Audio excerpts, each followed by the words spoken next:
What's up everyone, Kenji here, and in this video I thought I'd explain the main differences between the buy side and the sell side.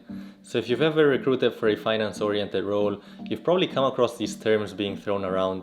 So in this video I thought I'd do my best to explain them. So I've divided this video into four main areas. Firstly, we'll look at some definitions of both the buy side and the sell side. Secondly, we'll look at the types of market players there are on each side, and I'll be providing specific examples of company names for each. Thirdly, we'll look at how they actually make money. And then lastly, we'll look over the career options on both sides, considering things like compensation, the work-life balance, as well as the skill sets required. But before we get into it, I do want to say that I'm launching a free monthly email newsletter, so feel free to sign up for that. I'll leave it in the description if you're interested. Now with that out of the way, let's get into the video. At its core, the sell side is about, well, selling stuff, right? They sell all sorts of securities, from stocks to bonds to options, on behalf of clients. And as for who they actually sell it to, well, that's to the buy side. And in the buy side, it's basically people that are looking to invest money on behalf of investors, and they're typically buying securities. And so the role of somebody in the buy side versus the sell side is actually quite different, hence the big split in finance. So let's look at an example to make it a bit more clear. Let's say Tesla is looking to create another factory to expand into the electric truck market. So in order to make this factory, they need money, right? So they'll get in touch with somebody on the sell side, like say an investment bank, to help them raise the money. And the investment banks might propose something like selling Tesla stocks to raise money. So the investment bank will then start pitching to the buy side or the investors on how exciting Tesla is and why they should invest in it. And let's say the investment bank puts a price tag of $100 per Tesla share.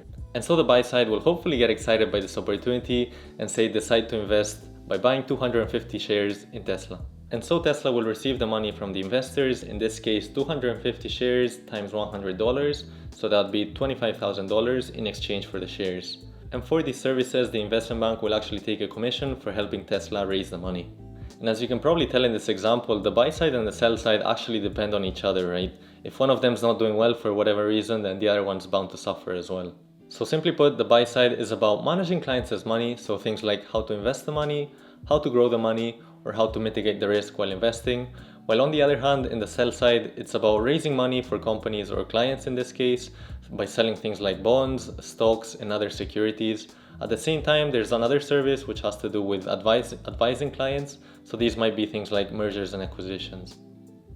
So now that we understand what each side does, let's now look into some of the market players, and I'll be providing specific company names as well. So the big players on the sell side are primarily the investment banks.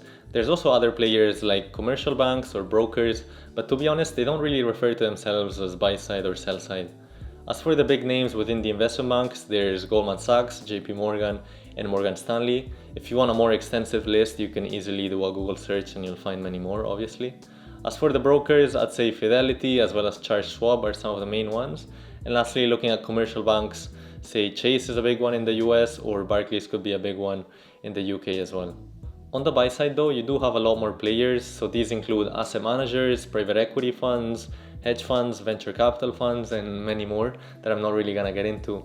But to give you some examples, some of the big asset managers include BlackRock, Fidelity, and Vanguard. As for private equity firms, they include Blackstone, KKR, and Carlyle. Some of the big hedge funds include Bridgewater, Renaissance, and Elliott, while venture capital funds include Sequoia, Anderson Horowitz, and Founders Fund. And the examples I've provided here are some of the bigger companies out there. There's obviously a lot more examples that I could give, but that'd be a bit too long for this video.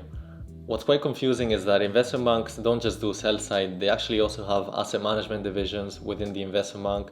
So for example, JP Morgan has an asset management division, Goldman Sachs has an asset management division, UBS has an asset management division, some also have private equity divisions as well. So that just makes it even more confusing. But typically, if you're talking about the investment banking division, that is regarded as sell side.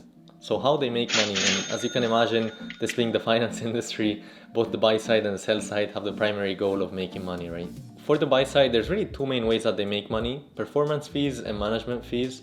When it comes to performance fees, it's basically all about buying low and selling high, and it is easier said than done.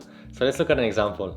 Let's go back to a Tesla example, and we mentioned earlier that investors ended up buying Tesla shares at $250, and now 1 year later, let's say that those share prices went up to $350 and they actually sold it there. So that gives them $100, and that's how they've made their money basically. Now that is a very simplified example, but overall they do look for things that are undervalued, right? Whether that be a share price, whether that be a startup, real estate, or anything else. So in short, because their investment performed well, they get a performance fee for that. Usually that's around 20%, so in this case that's $20 out of the 100 in gains, right? Where the remaining 80 would then go to clients that invested the money. In addition to the performance fee that they get, like I mentioned earlier, they also have a management fee. You could call it a maintenance fee if you will. So this is for things like paying down salaries, the office rent, the technology, and other things like that. And this one they get regardless of whether they've made money or they've lost money. On the sell side, they make money through fees and commissions, and this really is not that different to say me buying Apple shares through a broker and the broker charging me say $5 for that transaction, right?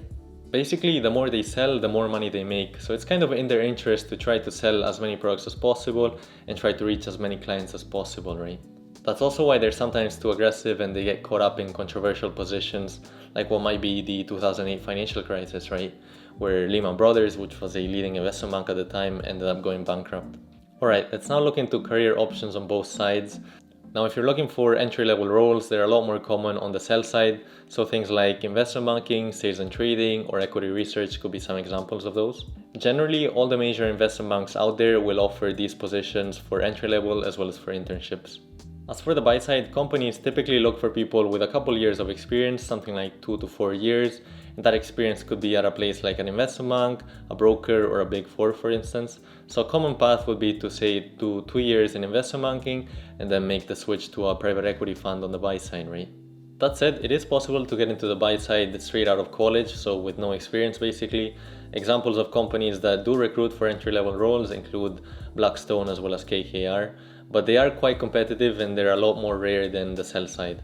Other options on the buy side that might be more feasible than private equity, say, include asset management or wealth management. In terms of work-life balance, generally speaking, the sell side has longer hours than the buy side, and that's primarily because they don't really depend on themselves, right? You're typically working on a deal or a transaction, so if the client wants something ready for tomorrow, then you gotta have it ready, right? In other words, there's a lot of things that come up and you can't really control. On the other hand, in the buy side, you're a lot more under control. You have a set amount of money that you need to invest. You know what kind of returns that you're looking for. You know what kind of risk levels that you're looking for. So there's no, say, last minute requests in the same way. That said, if you work at the private equity fund like Blackstone, for instance, odds are you're still gonna be working a lot more than your typical 9-to-5 job, right? When it comes to compensation, they're actually quite similar. Maybe the buy side pays slightly more, but that's primarily because the people in there are somewhat more experienced than those on the sell side. But overall, if these were entry-level roles, they would probably both pay around $100,000 and above, including bonuses. And then as you move later up the ranks into more senior positions, usually especially your bonus has a steep incline. As for the skills required, in your earlier years, they're really quite similar. So both need to be very analytical, both need to be good with PowerPoint, and both need to be good with financial modeling. But later on, as you become more senior, on the sell side, you need to become more of a good salesman. Whilst on the other hand, on the buy side, you need to become more of a good researcher and financial modeler in order to be able to determine the best investments. Alright, that's all for this video. Do let me know in the comments if you'd like me to explain some other concept in a future video. And I also wanted to quickly say a big thank you for helping me reach 10,000 subs. To be honest, I didn't think it would grow this quickly, so it's really been quite an exciting journey for me. So big thanks for that. And if you are enjoying these videos, do make sure to hit that like and that subscribe. It really does help with the YouTube algorithm. So that's all for this one, and I'll catch you in the next one.